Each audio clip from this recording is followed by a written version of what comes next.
while we're watching this at bat. Do it. Yeah, so we're watching, bases loaded, 1 out. Cole Hamels pitching to Lorenzo Cain, and it's 3-1. So 3-1, 1 out, bases loaded for Lorenzo Cain with the way the Cubs have been pitching. You know what's more fitting? Alex just said it's going to be a grand slam. He's going to walk in a run. And then Yelich then Yelich will hit the grand slam. Yep. Mm-hmm. Yeah, that sounds more accurate. Oh, man. Here we go. And the pitch is in, and to the warning track. 1 run scores.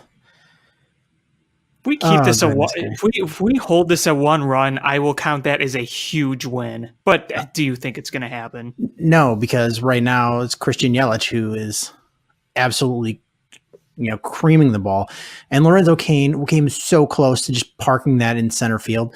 If that was so what is center field in Milwaukee? 400? Yeah, about there, maybe a little more. So if this would have been to either side, I think they're like 370 and 374 or something like that on the corners. Oh, yeah. Mm-hmm. That would have been a grand slam if he didn't hit that dead center. Mm-hmm. Because if you see it, like it juts out in center field. So yeah, that would have been a grand slam anywhere else. Hooray for hitting it straightaway center. That lead lasted 10 minutes, maybe a little more, only because it took forever to put the pitcher on base. Oh my gosh. This is just, it's like torture. I'd rather have the Chinese water torture than watch this team. Yet here we are. Yeah, here we are. Here we are. How does every pitcher just take a nosedive except for John Lester? I have no idea. I have no idea. If you're tuning in, this is not the normal way we start things, but this is not a normal day, not a normal episode, and not a normal season for what we're expecting from the Cubs and this team. So, yeah, you hang with us here. You hang with us. Yeah. He got 2 strikes on Yelich. He swung and missed on something. That's kind of a... But the same thing happened yesterday. They had him like 0-2 or 1-2, and then he hit a rocket double off the wall to score the first run. All right, well, let's just start with the intro here. Ladies and gentlemen, sports fans alike, welcome to another edition of Bill Swirsky's Sports Talk Chicago, one of the couple 2-3 best podcasts around. So sit back, grab yourself a cold one and a Polish sausage, park your keister in the French room, and listen to Bill Swirsky's Sports Talk Chicago. In Chicago, you know that all sports rock. The Bears, Hawks, Bulls, Cubs, and Sox. Pick your favorite, you can choose as long as I had to interrupt that. Hallelujah. Strikeout on Christian Yelich. Wow. Oh, thank God. You're a little ahead of me, so wow. Oh, my goodness. Well, all right, everybody. And everything you need to know, it's Bill Swirsky, Sports Talk Chicago. Bill Swirsky, Sports Talk Chicago. Finished it. All right, everybody. Thanks so much for listening here, and we're going to start this show. I just really want to talk baseball. There's nothing Bears going on other than we signed like 6 more kickers. So, yeah, and the Blackhawks and the Bulls are terrible. And the Blackhawks are officially eliminated. So I think we've covered all the bases there. So last game tonight. Let's talk baseball. I want to talk baseball. Yeah. And there is one thing on our minds, especially. Would you like to elaborate on that, Alex? Yes. The Cubs pitching is historically a joke through 6-7 games, how many they played. They're 1-6 now. They're playing right now. I have very little hope that they're going to win. The offense looks great, but every offensive effort is getting wasted because the pitching is so historically terrible. I mean, it's beyond words how terrible it is. I mean, did I think that the bullpen was going to be great to start the year. No, I saw issues. But holy hell.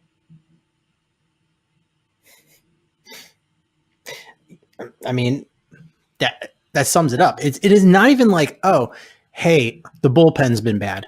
Because the bullpen has been bad. But if that was it, you could probably live with it. The starting pitching, other than John Lester, has been bad. Everyone has been bad, top to bottom. John Lester, you take him out. He has 2 really good starts. I thought he looked fantastic in Atlanta. His only mistake was throwing an 0-2 pitch right down the middle to, it was either Acuna or one of those guys that hit a home run. But other than that, he looked great. And then, wouldn't you know, the old pen blew it. Steve Cishek, who was looking good, walks 3 straight batters through 1 strike in like how many pitches he threw? Because like 4-pitch walk, and then like a 5-pitch walk. It was something like that. Yes. But wow. Yeah, we have the pitching has been bad. And you're right. Lester started that game, looked very good. 7 strikeouts in 6 innings. Gave 6 solid innings. So you're like, okay, we can live with that. Get 6 innings out of Lester. And then you came in and you got a good inning from Kinsler. He looks great. And then Cishek comes in and doesn't record an out. Randy Rosario doesn't record an out. Quite the opposite. It's incredibly bad. And it's not like, oh, 1 or 2 guys aren't pitching well. Nobody in the bullpen is pitching well. Nobody. Not a one. No. And Brad Brock is the closest thing. Yeah, Mike Montgomery now is on the injured list. He shouldn't have even started the season, frankly. And CJ Edwards got optioned to Iowa. Ooh, that's bad. The CJ Edwards thing. Ooh. And Ooh. you know, something is wrong. Like there's clearly something wrong because he went from being a guy that you were grooming to, I think, to be the closer of the future a couple of years ago, to now the guy has some sort of psychological thing where he can't throw strikes. Yep. I don't know, man. I want to believe in the guy, but we haven't seen the consistency. And after this, unless he just completely resurges in Iowa and comes back and takes it by storm, I don't know. We may have to look at other options. And they, obviously they are right now. They called up Alan Webster. They called up Kyle Ryan. What they're going to do, who the hell knows? But you ready for the team stats pitching before tonight's game started? This is before the first 7 games. Yes. Are you ready? Let me pour myself a shot here. And get a puke bucket. All right. Let's go for it. All right. So collectively, they have a -1 WAR. All right. Their ERA is 8.32. Their fielding independent pitching is 7.01. Their home run to fly ball ratio is 34%. Their home runs per 9 innings is 2.51. So if you round that up, that's 3. Their base on ball per 9 is 722. Oh my God. This is so incredibly bad. The one thing I'm actually kind of surprised is that the Cubs are middle of the pack in K per 9. I thought they'd be way down there, but they're actually 16th, 9.10. And look, this is very small sample size, but that still should tell you right there how bad it's been in this first week of the season. Here's the ERA for each of the starting pitchers for the Cubs. Lester 3, Hendricks 4.18, Yu Darvish 8.1, Cole Hamels 9, Jose Quintana 10.29. Yikes. And you know what's too bad? I actually thought Yu Darvish looked a lot better in his last start. It was that last inning. That last inning did it. Yeah, here the thing with that start was he was throwing a lot of fastball cutters because it was really rainy, so he probably didn't have the grip on the breaking pitch. So he was using it pretty effectively. Pitch count wasn't high. He was getting a lot of ground balls, and that's fine. I think it's okay to see him pitch to contact a little more. But, he was starting to get hit. He wasn't throwing a lot of breaking pitches. So, at least we can say that's a step forward there. But you take away that, and you take away the 2 starts by John Lester, you can't name one good start. You can't. Quintana's start was disastrous last night. I mean, that was really bad. Kyle Hendricks wasn't good, but it didn't help that they made how many errors? Six errors. 6. How does that happen? All right. Here's the thing. You need 1 out to win a game. High pressure situation. You need 1 out. Are you going to, here's your options. Steve Cishek, Randy Rosario, Carl Edwards, or Tyler Chatwood? Steve Cishek is the closest thing to being good. So. And he's got a 10.13 ERA. Well. And here's the whole thing. How can you blame Joe Madden when everybody sucks? Wait. My favorite, it's the worst. Do you know what Carl Edwards' ERA is right now? Isn't it like 30-something? 32.4. Yeah. He's got a 32.4 ERA. Do you have his fielding independent pitching? I don't. It's probably no better, but it's brutal. And here's the thing is,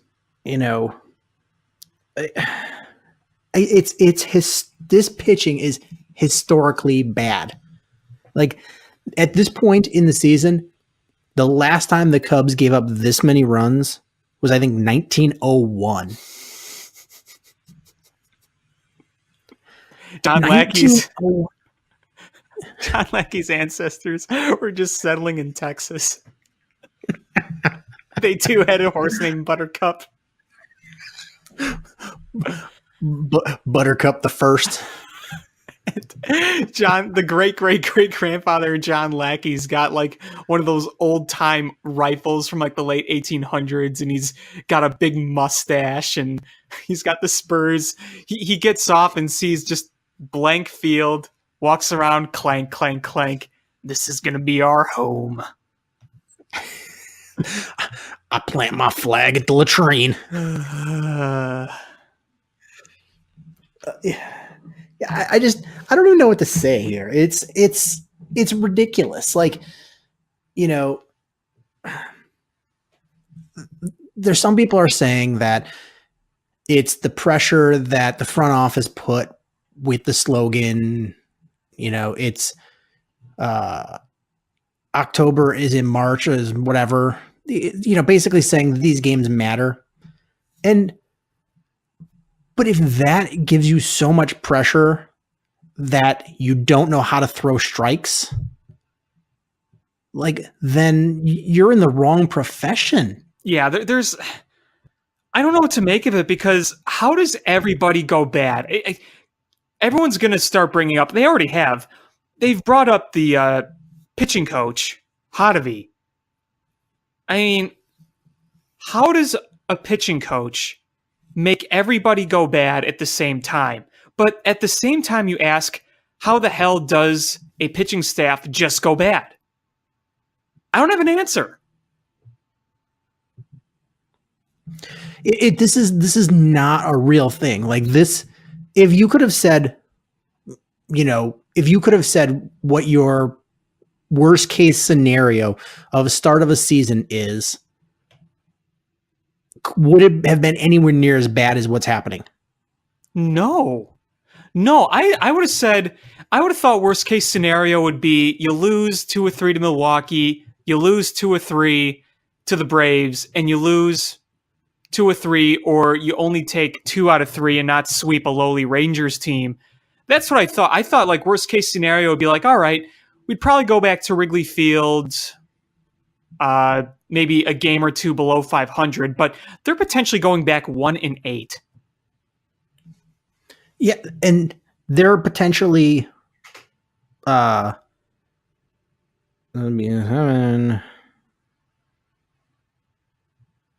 would be go back home. So they would start the home opener. If they don't win, they start the home opener 6.5 games out of first place. That's impressive. That's impressive. And okay, we want to talk about panicking early, yada yada. It's early, yada yada. But here's the thing: you are seeing a lot of level-headed, intelligent baseball analysts looking at this Cubs team and saying this is not good. Also, consider the fact that Milwaukee, like you said, is going to be way ahead of you, pretty much no matter what. And look, it may be only April. But do you really want to be playing the whole season trying to dig yourself out of a huge hole? And does everyone just suddenly click and get better? I don't think that's how it works necessarily.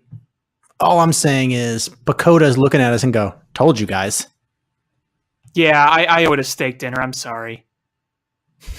It's unreal. It really is. It's like, the thing is, the starting staff is going to get better.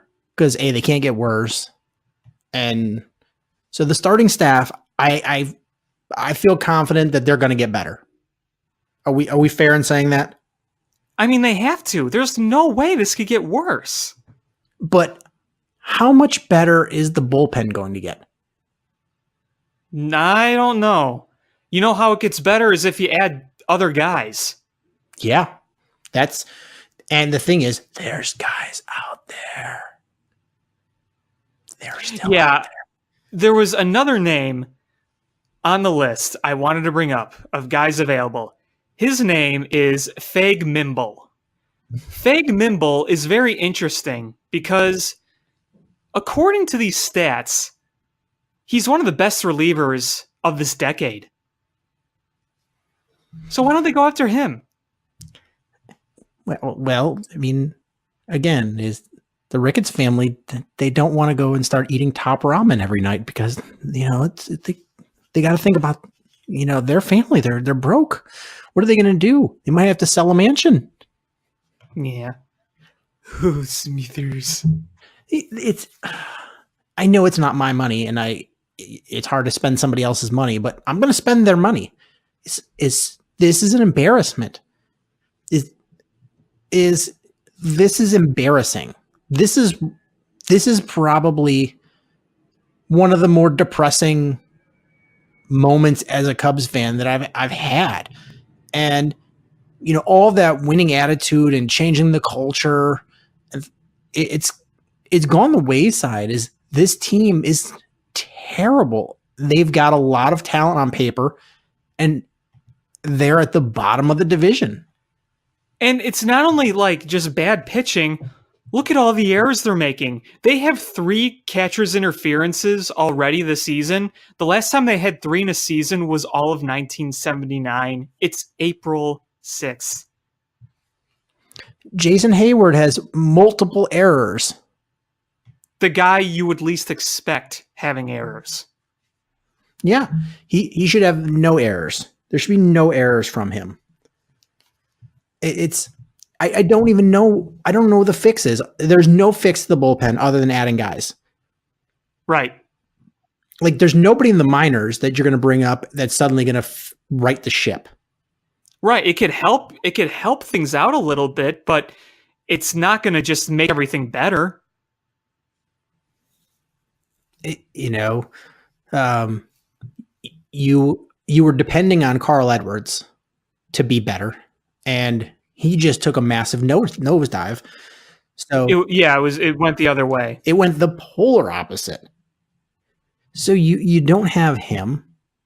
I think the hope was that you didn't need a Randy Rosario, but you're like, No, the hope was he'd just be depth there, but and he might be the best reliever that you have right now at the current moment, which is sad. yeah. Mm-hmm. The other thing is, when you look at the pitching staff, you gotta also say, we harp the bullpen, but we need our starting rotation to be a hell lot better too. And that's not going to be an easy fix, because what are you going to do? What are you going to do about that? You have the guys who you have. You're not just going to call someone up for the minors and they take a spot in the rotation unless somebody gets hurt. But as long as everyone's healthy, what are you going to do? Who are you going to rely on to take their place on the team? Do you want Tyler Chatwood making starts? Do you want Mike Montgomery making starts? I don't think you do. Mike Montgomery can't be making starts. He's hurt. Well, I mean, when he gets healthy. Yeah, but I mean, here's the thing: is how much longer before Morrow is healthy? Who the hell knows? So They didn't even address that this offseason. You knew your closer was going to be hurt. So Morrow is hurt, but picture this: Morrow comes back 100% in the next couple weeks. Picture this. This is a scenario that fairly possibly could happen. He comes back 100% healthy, and you bring in Craig Kimbrell. How much better does that bullpen get? It makes it a lot better. It's But I'm not counting on it. No, me either. But I'm just saying, is that's a way to completely change the trajectory of the season right there. Mm-hmm. Yeah, sure. Is you expect your starters to get better. Lester's pitching well. Hendricks is a slow starter. You expect him to get much better. Cole Hamels is pitching all right tonight. I mean, some strike zone issue. Oh, I thought he was hobbling there. Sorry, I was watching the Javi Baez at bat. He made another out, didn't he? Yeah, he did. So Cole Hamels has had some good moments. I think he'll find a groove. Then it comes down to Yu Darvish and Jose Quintana. And if Jose Quintana can't turn this around, every day it's starting to make it seem like it was a worse and worse trade to get him. White Sox fans enjoy Eloy Jimenez and Dylan Cease. You robbed us blind. I'm just going to say it. Jose Quintana was good for us in 2017. That stretch run, he had like a 325 FIP and a really good strikeouts per nine. But since then, it really hasn't been that great. It almost feels like if Quintana doesn't really turn things around, it almost feels like that was just a rental trade at this point. Yeah, a long rental. And you gave up a king's ransom to get that rental. You probably gave up the next best generational talent for him. We'll talk about more of this in a minute, but man, in like 2 years, watching Yoan Moncada and Eloy Jimenez bat back to back, that's going to be sick. Yeah, it is. And honestly, every time I see Eloy Jimenez crush one, I'm going to think about that trade. And I have defended the Quintana trade for as long as I can remember. I tried to really like the guy. I really did like him in 2017. But, oh my God. And you know what? If Quintana would have pitched like he did with the White Sox last year, and if Quintana was a key player in a World Series, then I wouldn't care as much. Do you think I care about Gleyber Torres now that they won a World Series? No. But this is just looking worse and worse by the day. Yeah, I don't care if Jose Quintana helps the Cubs win a World Series. I don't care. I'm able to put that into a perspective and be like, I don't care. But he's not He's not. And it's going to come up where the good thing is these guys, we're figuring out who they are before contracts are due. Mhm. Like, all right, well, you know what? We're not going to be paying Carl Edwards. Probably not signing Jose Quintana to a big contract. And to be honest with you, and this, I'm going to get hate mail for this. Chris Bryant better turn it on too. Yeah, he had a great first series, but ever since that, it's been bad. But the one thing I will say is that he is known for getting off to slower starts, but I definitely agree. He's got to get it together. He's not playing well. He didn't play well last year, and you're all right, I got to chalk it up to the injury. And he's starting the season not playing that well. He should be our MVP. Like we should be like, all right, well, he's leading the way. He's leading the charge, and he's not. And he needs to be better. He absolutely needs to be better. It's so frustrating because he looked fantastic in Texas. He looked like his old self. But boy, that series in Atlanta, ooh, that was rough. Here's the thing. We are saddled with Jason Hayward for what, 4 more seasons? 3 more seasons? Let's see. Like 4, I think. So Jason Hayward contract. Spot Track will tell you. It'll tell you the money. It'll tell you the years. I think we're like halfway through his deal, pretty much. Let's see. Bringing it up. Jason Hayward contract details. Why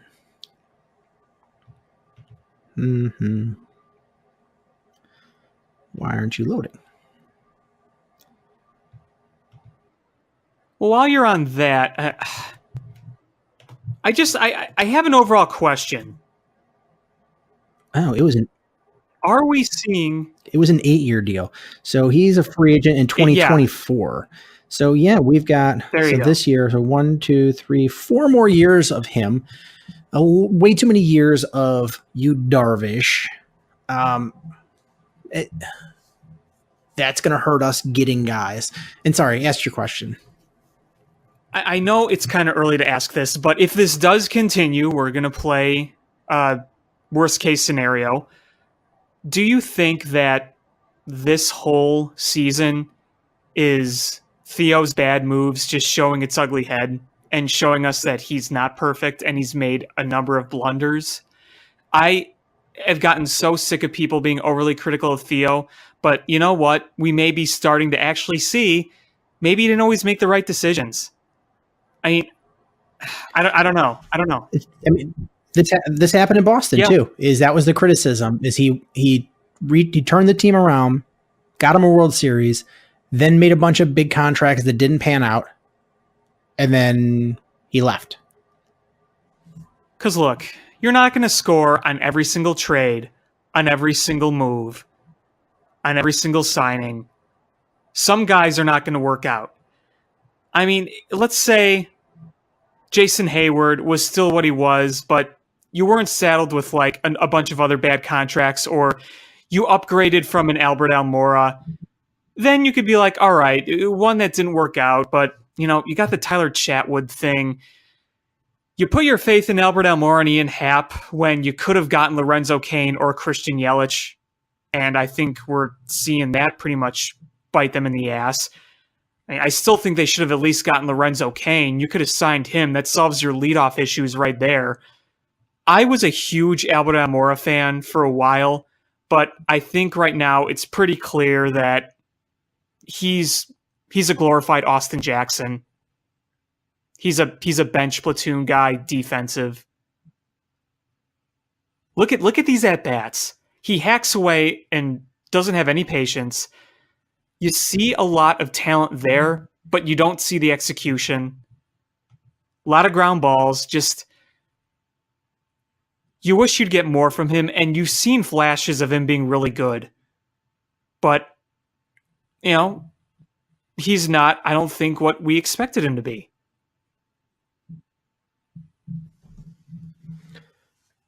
Nobody's who we expected them to be. That's the thing is other guys will get players and they turn out to be what they expected or better. And we get at best meh expectations. Well, I think Chris Bryant's worked out fine before the injury. Anthony Rizzo's worked out fine. John Lester's worked out fine. Ben Zobrist has worked out fine. I think Kyle Schwarber's on his way to working out fine. I mean, that's one bright spot. And Wilson Contreras, those two look really good. But I don't want to fully give up on you, Darvish, yet. I really don't. But how much longer are we going to sit and watch and be like, okay, we're going to tamper our expectations. We're going to just pray he gets through 4 or 5 innings. You're paying him to be an ace or like an ace. You got to start seeing it.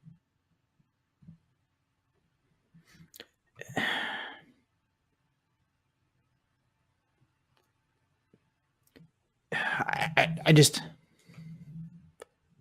don't know what to do here. I mean, we have the second highest payroll in baseball, and we got a bunch of contracts that we're saddled with. I would say that the Cubs could just outright Tyler Chatwood, but that doesn't benefit them, and they sort of need him at this point because they don't have anybody else.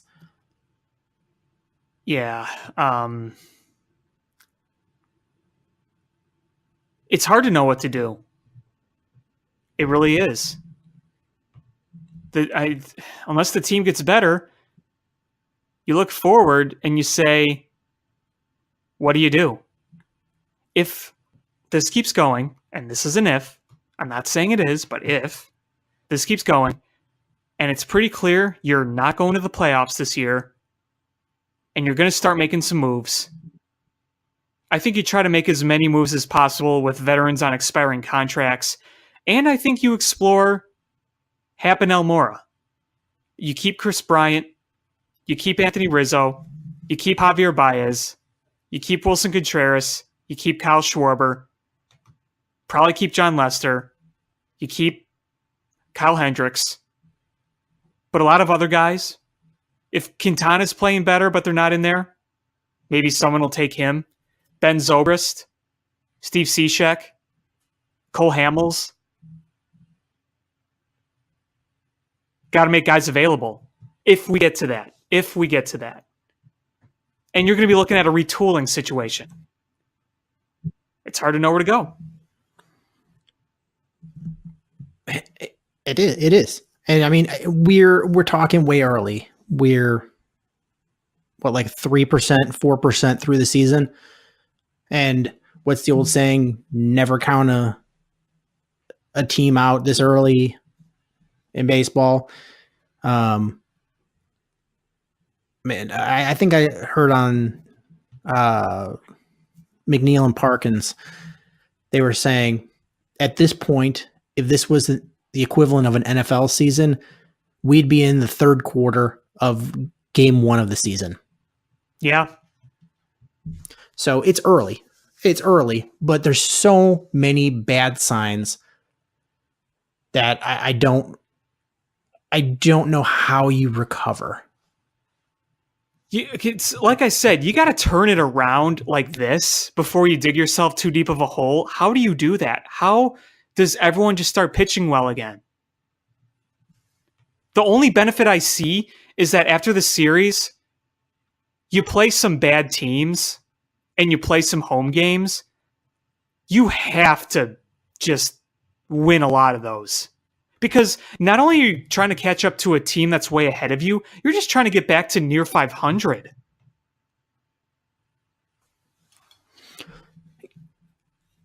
I have a question. Do you think the fact that Joe Madden doesn't have a contract after this year has any impact on this at all? I don't believe in the conspiracies, but I will say this. I think if this continues to get worse, I think they may pull the plug on him pretty easy, even even if it's not his fault necessarily. But I don't think one is trying to lose for the other side because of this. I don't believe that at all. No, I don't mean it as like the intention. But do you think the fact that they have a manager on an expiring contract sets the table for the mood, and just the energy level, the mood, the tone that this team has, that they're not in a positive baseball mind? It's possible. It's possible. I don't know what really happens behind the scenes, but I thought earlier this season that the lame duck thing wasn't going to be as big of a deal. That was just kind of a media driven thing. But you know what? Maybe it is. Maybe it is. I can't rule it out. I can't rule anything out, really. Yeah, I don't know what to rule out. I mean, this team does not look like they're having fun at all. Especially when you see the way that, I mean, I'm sure you've seen a bunch of highlights or parts of games of the Phillies with Bryce Harper, and they've got everybody high-fiving and hugging and doing fancy handshakes and high fives and the bow to the crowds, and everybody looks like they're having fun. And I don't know if they're having fun and that's helping them win, or if they're winning and that's helping them have fun. But the Cubs just don't look like they're having fun. It looks painful when they're out there. Yeah, they look frustrated with themselves. They really do. I mean, it's a season where if you have 60 losses, that's considered a great season. Mm-hmm. So you have to be used to losing if you play baseball. But the way that they're losing, they just look miserable. They're not putting it behind them. It's just like every loss compounds on itself, and they're not able to forget the day before.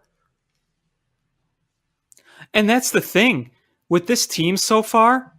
We've seen them in the past. If they get in stressful situations where there's pressure added, oftentimes they were able to find their way out or take advantage of it and use it to win a game.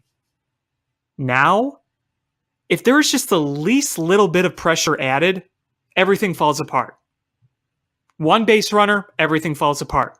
One bad at bat, everything falls apart. One error, everything falls apart. Wouldn't you agree? Yeah.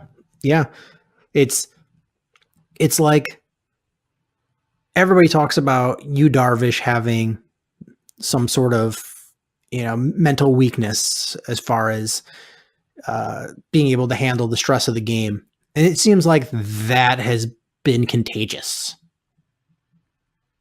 It has. Not just one pitcher. It's been for everybody. It spreads like a virus. Yeah, and I just don't understand it. They say hitting is contagious, and once one guy starts hitting, everybody starts hitting. It seems like for this team, it's like the opposite. I mean, one pitcher goes into a funk, and then they all go into a funk. Yep. Oh, boy. The one thing I can say, and the numbers really don't back it up, Jason Hayward looks better at the plate this year. I mean, eyeball test. Results, no. He's still hitting all ground balls to, the right side of the field. He just looks more comfortable up there. He doesn't look like he's got awkward mechanics, or he's, I don't even know how to describe the way he was batting the first 2 years of the contract. He looks more comfortable at the plate, and we're not seeing the results yet, but I'm just wondering if we're by the end of the season, we're going to see the numbers somewhere closer to the numbers we expected for Jason Hayward. I'd sure like to see that. Hey, 2 home runs in a row, back-to-back games, today and yesterday. At least he's driving the ball a little bit more now. I'd like to see it. I really would. We saw flashes of it last year, but the start was slow and the end was slow. The middle was great, but I mean, I think that'd be a nice thing to have. The guy I'm sorry, go ahead. I mean, I don't know if you were seeing it, if it's just, my hopes, projecting in my brain, but it just he looks better batting. The swing looks better. It doesn't look hunky, clunky, herky jerky. It looks more fluid, and he's making sharper contact with the ball. That's just what I'm seeing early. Maybe that's just hopeful thoughts, but I hope so, because I see a lot of the same ground ball pop up from him. But you know what? The last few games, I think he has looked better. So fingers crossed for that, because I want him to do well. I really like him. Yeah, but the guy I really think is making the headlines for the offense is Wilson Contreras. yeah. He's doing a little bit of everything, and you hope that keeps up. I mean, you just need to keep him healthy. And honestly, at that catcher position, he needs days off or days where he's not catching. If you're playing first, Put him in right field. whatever you need. Yeah. But tonight, Caratini is playing, and you need Caratini to play. And Caratini just hit a home run. Are you serious? Yep. Oh my 2-run goodness. shot. Wow.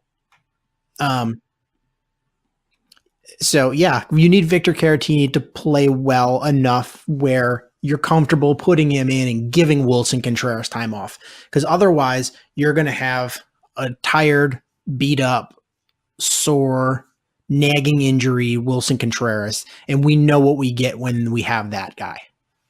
Yeah, you saw it all second half last year. And Victor Caratini is going to be playing when Cole Hamels plays, because he's basically his personal catcher at this point. And I think there will be a point later in the season where they do get a veteran backup and have a 3-man catcher unit like they've had for many years. So it'd be nice to kind of have that as well. That way you can give Wilson Contreras even more rest, not only by just starts off, but you can have Wilson Contreras in a game, gets a few at-bats, then later in the game, you take him out and you put in whoever you have. I have another question here. Mm-hmm. At what point does Kyle Schwarber start playing every day against righties and lefties? Well, I think you're starting to see it a little bit. He's had a few games off, but he's shown so far he looks a lot better against lefties than he did before. Even some of the outs are hard hit outs. So I think you're going to see it more and more as we go along. I mean, he's been one of your best bats, and if you need to win games, you need to win it with a lot of offense right now. So I think you got to keep him in more times than not.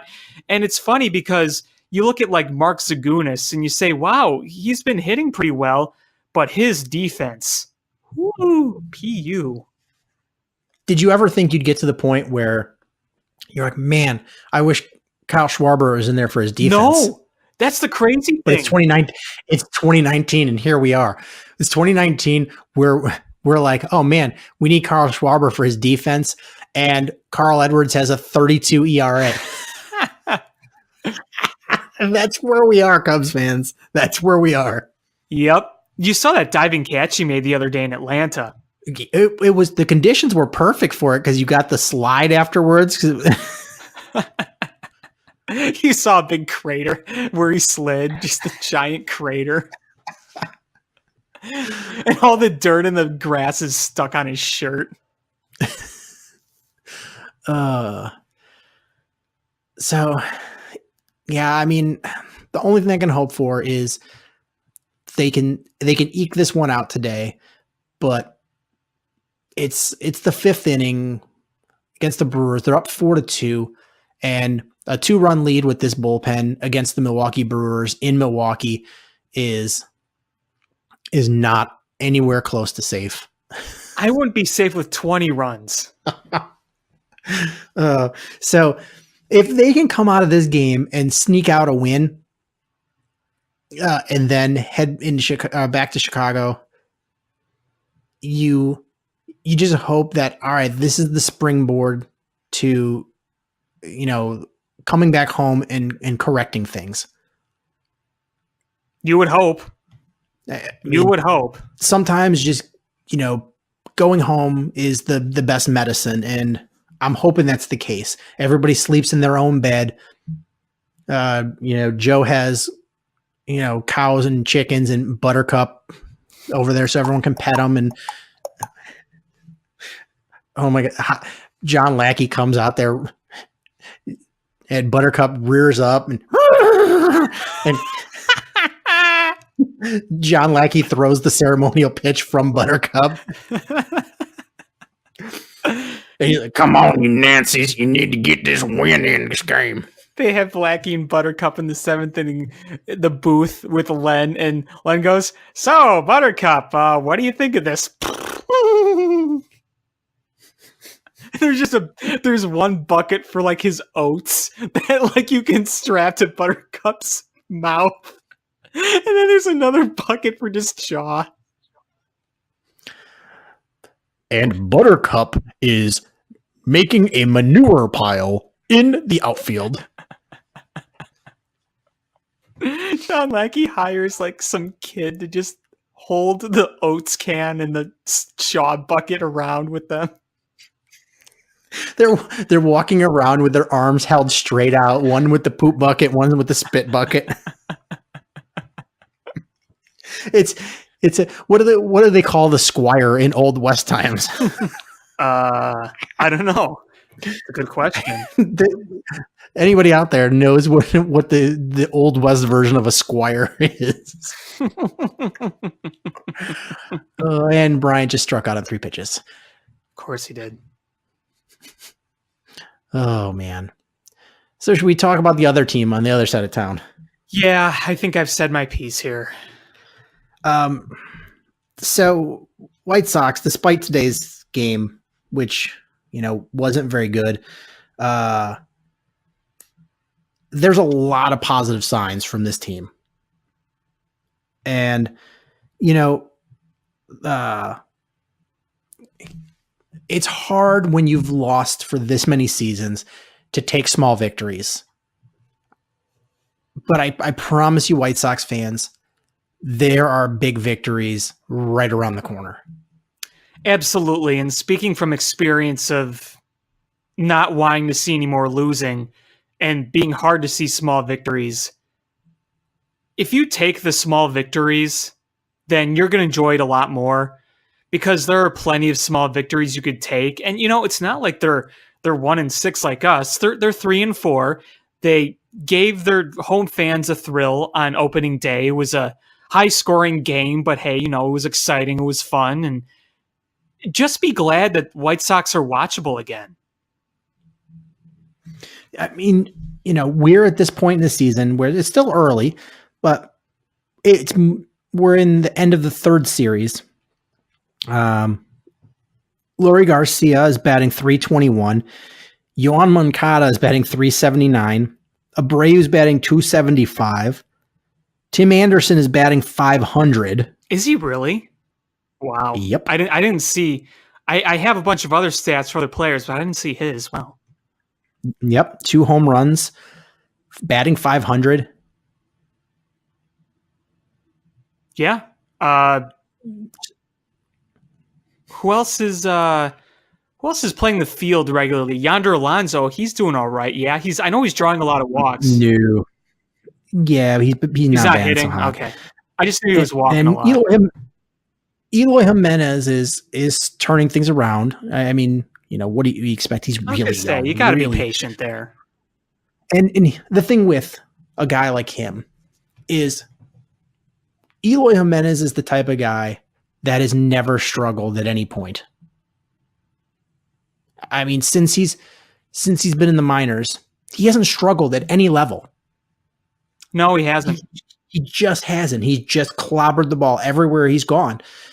And part of becoming a Major League Baseball player is that process of how do you fix failure when you have moments when you fail.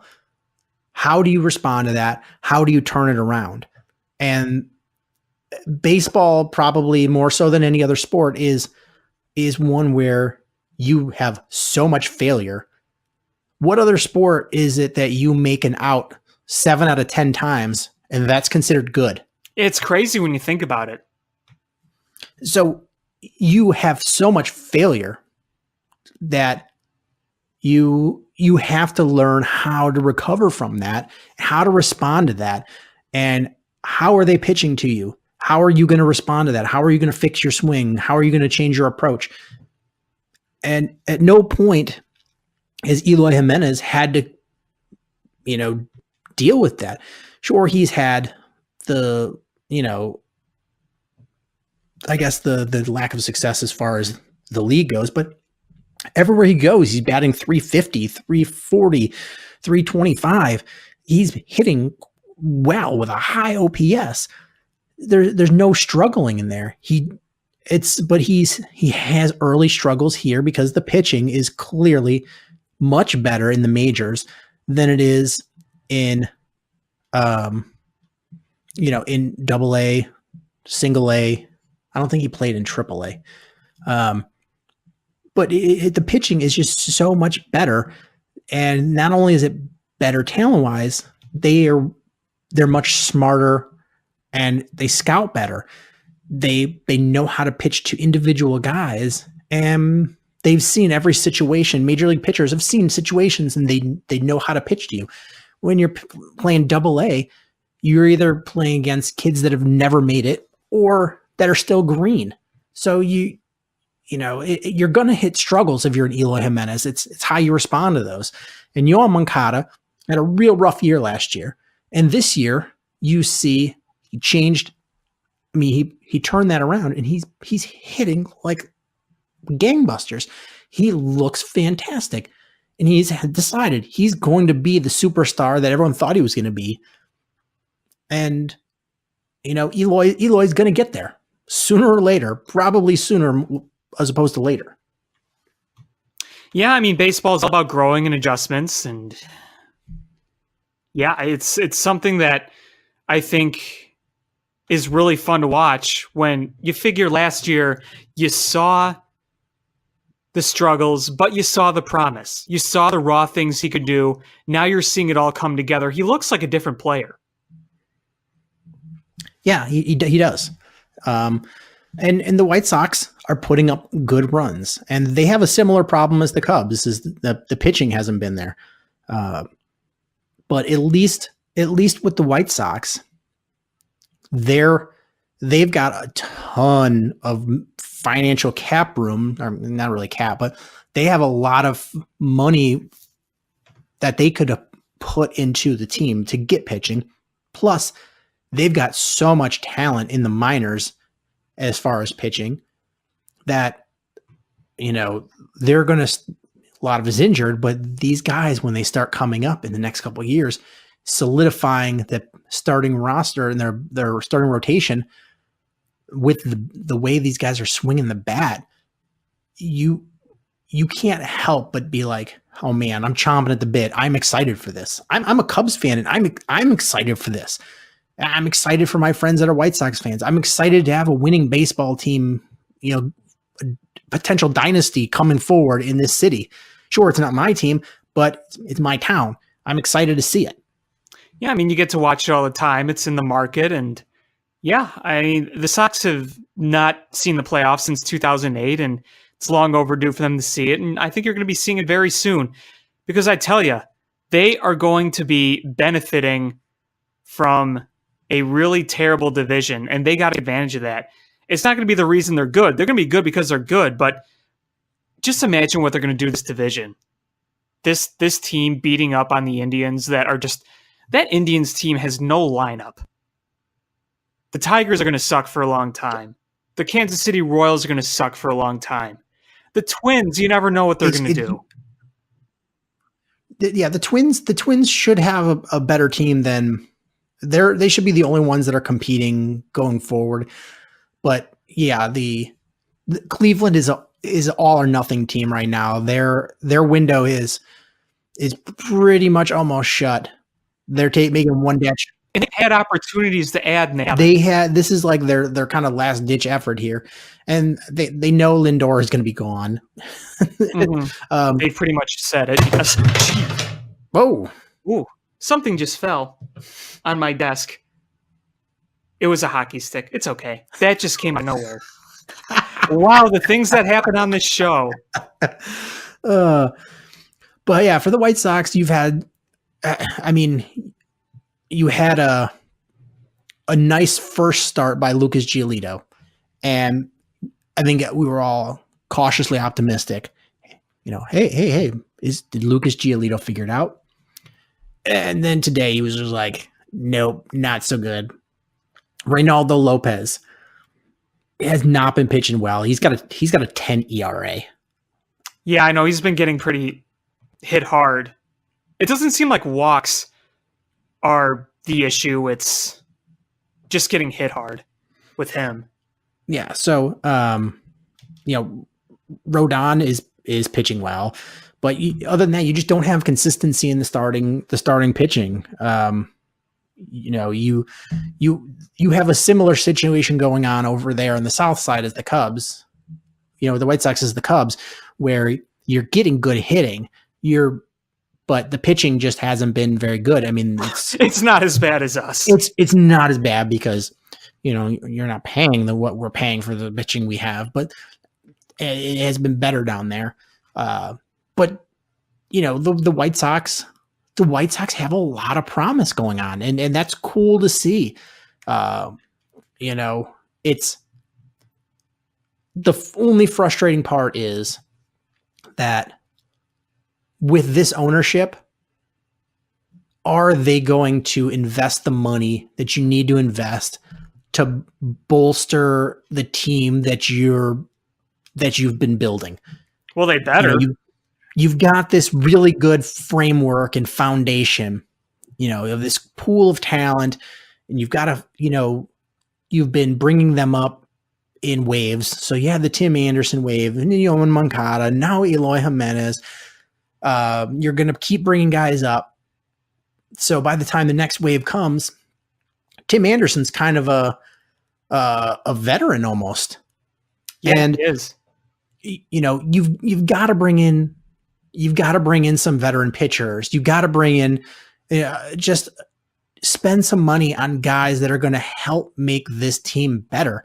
And that's the part of the equation that I'm worried about the White Sox. Is Rick Hahn has done a phenomenal job tearing everything down and putting it back together.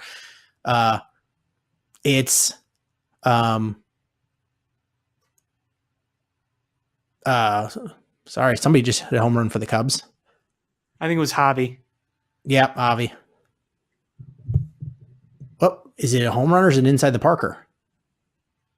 I don't know what's going on. I'm confused. I think he's confused. First, I thought he caught it.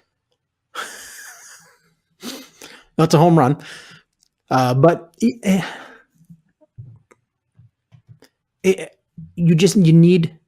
done a great job. You need to spend money on filling in holes where guys aren't ready yet, or bringing in, veterans to help bolster things.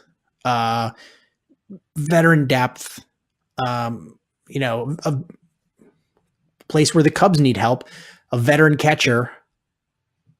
They really haven't been the same since a certain somebody went Dancing with the Stars. Yeah, I was talking about that the other day, actually. I think one of the things that this Cubs pitching staff truly does miss is the framing and the calling ability behind the plate from David Ross and Miguel Montero. Miguel Montero called the game behind the plate and managed his pitchers as good as anybody, and so did David Ross. Pitch framing matters. Calling games behind the plate matters. Montero and Ross were both phenomenal at it. So, question for you. Sorry, we're gonna jump back to the Cubs here. Is the way that MLB has gone about hiring managers, does David Ross seem like somebody that could be the next Cubs manager? You know, I'm the type of guy that says don't go just because he sounds like a nostalgic name like we did with Ryan Sandberg, guy without experience in that. But I think he has that manager type of attitude and intelligence. So you know what? I could see it. I could see him being hired on as a bench coach first, but I could see it. I mean, the thing is, the way baseball is going now is much more of the management is coming from analytics and via the front office.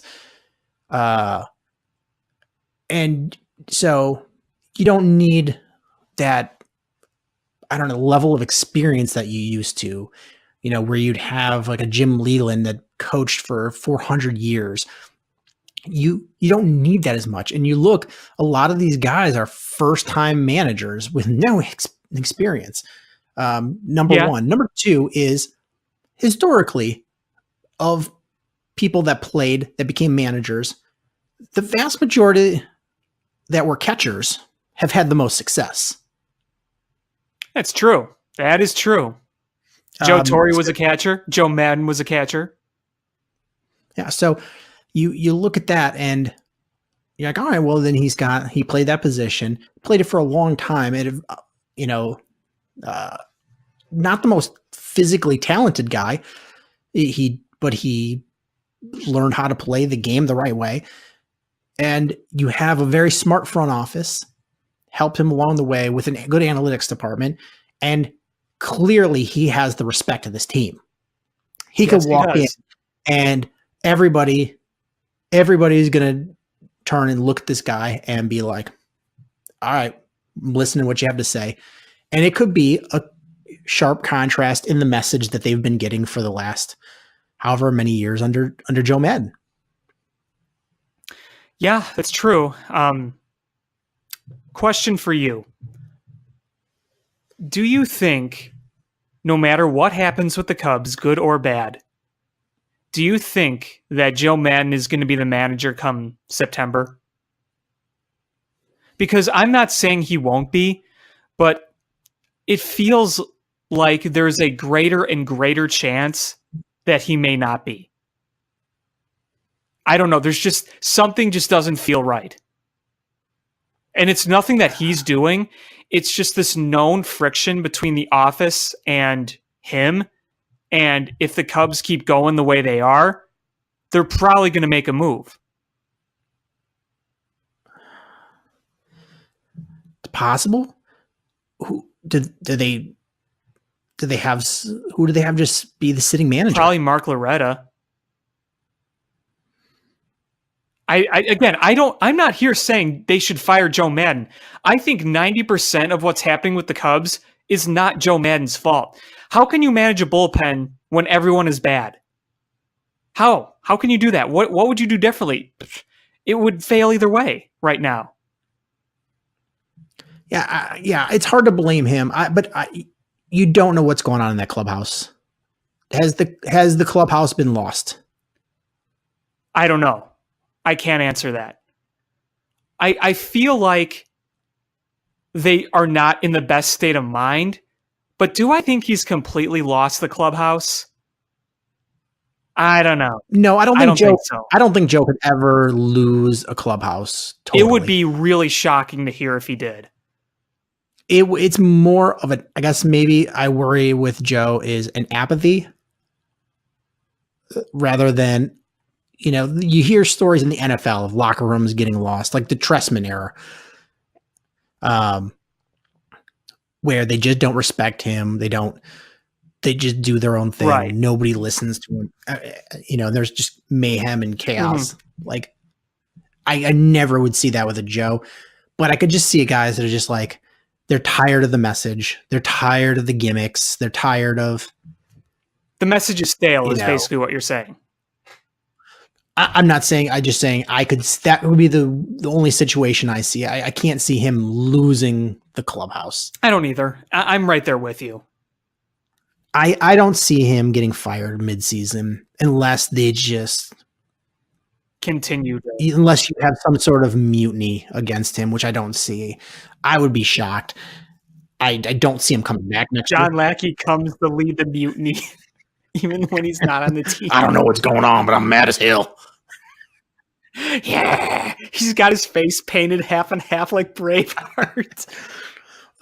He's like, I have my face painted with the blood of my enemies. Who are your enemies? I don't know. I saw some guy along the way and he made me mad. It's a mixture of blood and chaw. Ew. Oh, Love it. yeah. So going back to White Sox, yeah, it's just this team. There's a lot of good things going on. I feel for White Sox fans because this has just felt endless, like endless losing. And you're like, where is the winning in sight? And It's there. It's getting there. but I can tell you from somebody that's being objective is it's there. It is real close. And like, I don't know. I mean, I would say you go sign a Dallas Keuchel because he's there and he's won, but what is Dallas Keuchel at this point? A 3 on a winning team? 2, 4, 3, and 4? he hasn't had a spring training yet, so But if you can sign him, I don't think that's a bad option. If unless he wants something like $20 million a year, but if you can sign him for a couple of years, let him help bolster that starting rotation a little bit. It helps you nurture some of those younger pitchers. He's won. I mean, he's personally and as a team, and he brings that attitude to the city. And honestly, if you're a White Sox organization, you're like, well, he's already had war of words with Cubs fans. Like, doesn't that help kind of raise the stakes in the crosstown series a little bit? And what's really great about that war of words is that literally after they were the world champs, they were eliminated in 5 games in the championship series, just like the Cubs. Yeah. Like, how poetic was that?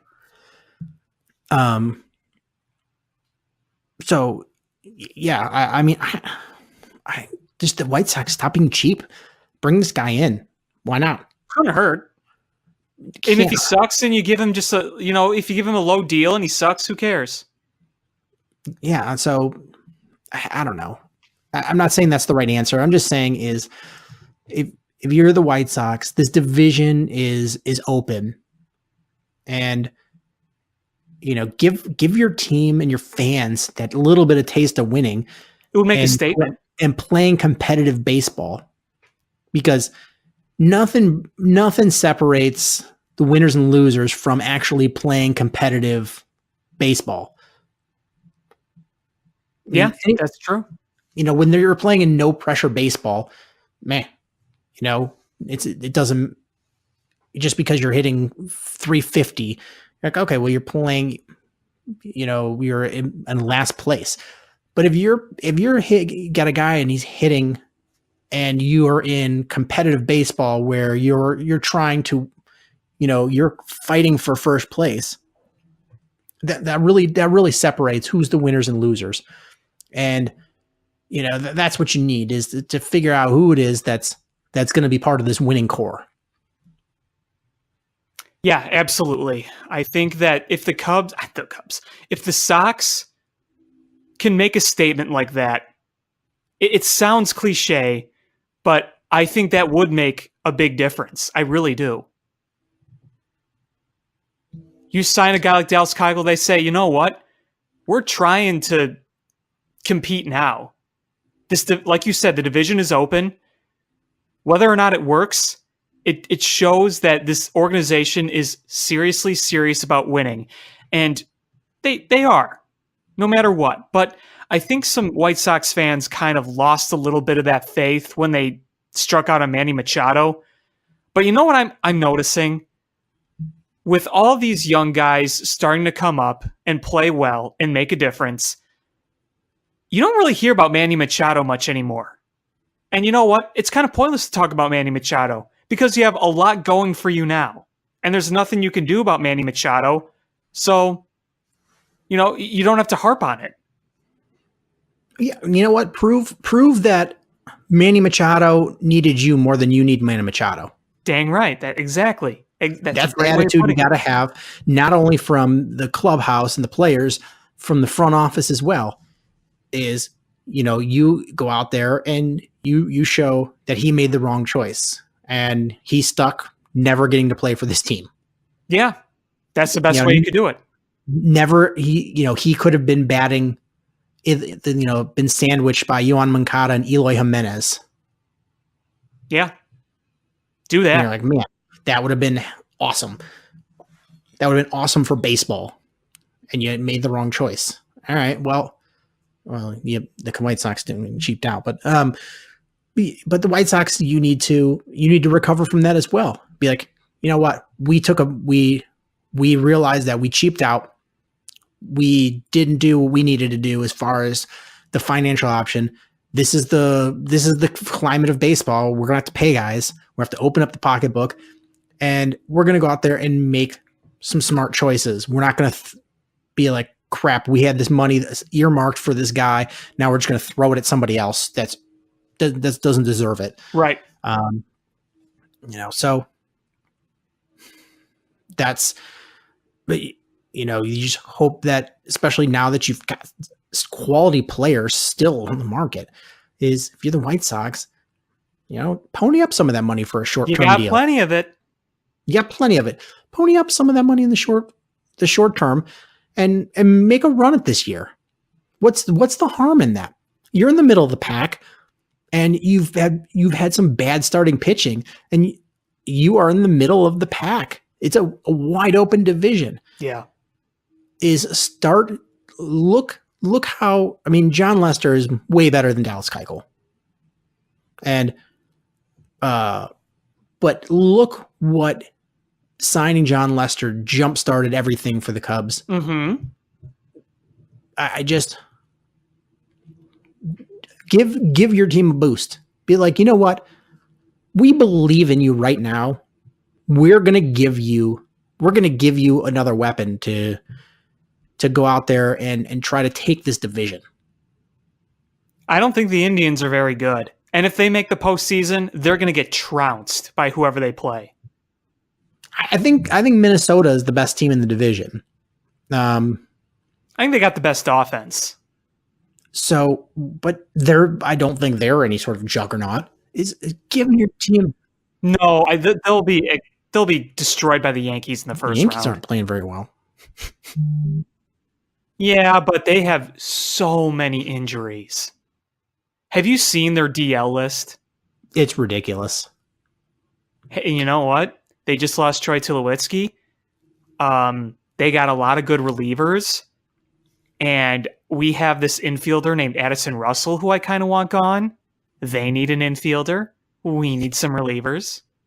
Yeah, but the problem is that Addison Russell can't help them for how many more games? Like a month. A little less. 33 more games. Yeah, but if these injuries linger still, I'm not saying make a trade right now, but if it's close to that time. Hey, Yankees. Yeah. Yeah. Do you have anything else you want to talk about? One last baseball thing I wanted to talk about, not related to Cubs or Sox. Have you watched Bryce Harper in Philly? That guy I have.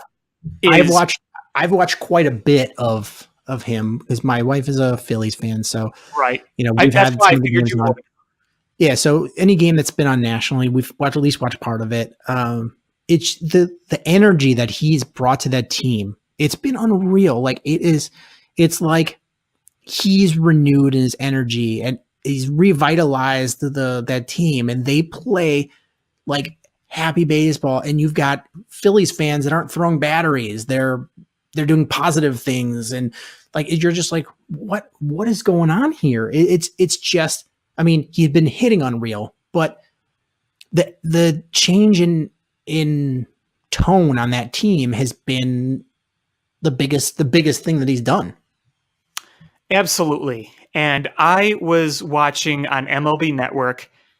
I was watching that first game in DC because you knew that matchup was great. Max Scherzer versus Bryce Harper. But later that game, when he hit that home run and flipped the bat, and all the Phillies fans that bought all the tickets were cheering like crazy. How cool was that? Like, that was just epic. That bat flip was a monster bat flip. Like that was a FU bat flip. It really was. And you know what? Remember this. Washington, D.C. fans are going to watch that for another 13 years. Yeah, Bryce Harper, since coming to the Phillies, his OPS is over 1.4. Mm-hmm. Not surprised. Wouldn't that be nice to have on this team? Well, I'd like pitching, but hey, if maybe we had that, we would be winning games 20-19. A win is a win, isn't it? Touché. I would take 20-19 wins over 8-0 losses, or 8-4 losses. Well, yeah, I mean, take a minute to think. Imagine a fully healthy Chris Bryant, a fully healthy Anthony Rizzo, a fully healthy Javier Baez, Schwarber playing like he has, Wilson Contreras back in form, and Bryce Harper. That's a murderer's row right there. Yeah, and we don't mean like John Lackey murder. We mean like baseball murderers. Though I'm sure he murdered some baseballs in his day.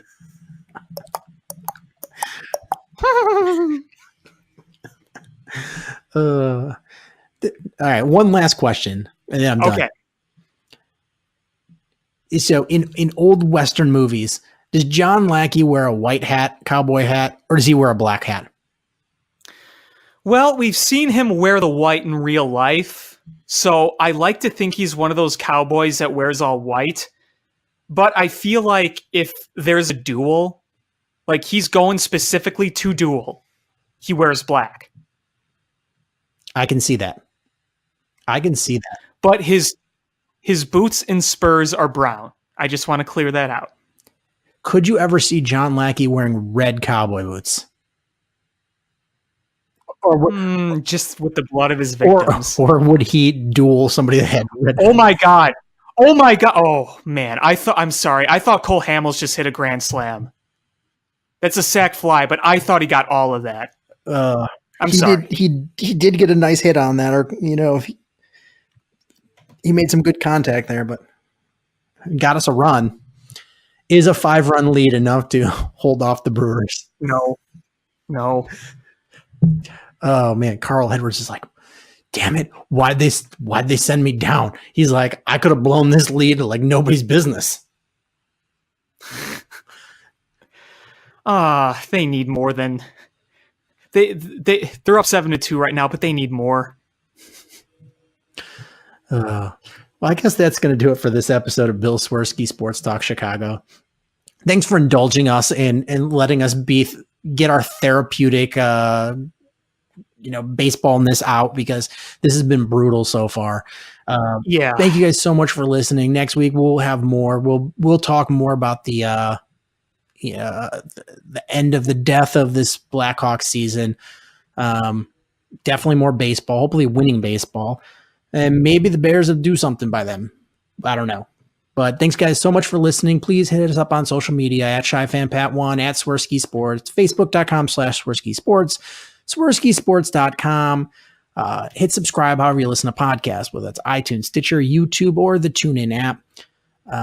Thank you guys so much for listening. And until next time, bear down. Cubs win! What a lucky break! The good Lord wants the Cubs to win! We thank Ditka and God for all they have provided. Cubs win! Cubs win! Cubs win! Oh, I don't want her. You can have her. She's a Packer fan. She can't fit in my van. And she looks like Remember, New Yorkers, smoking crack is not legal on the plains. Bears 31 to -7. The Bears. Oh, when the Bears go bearing down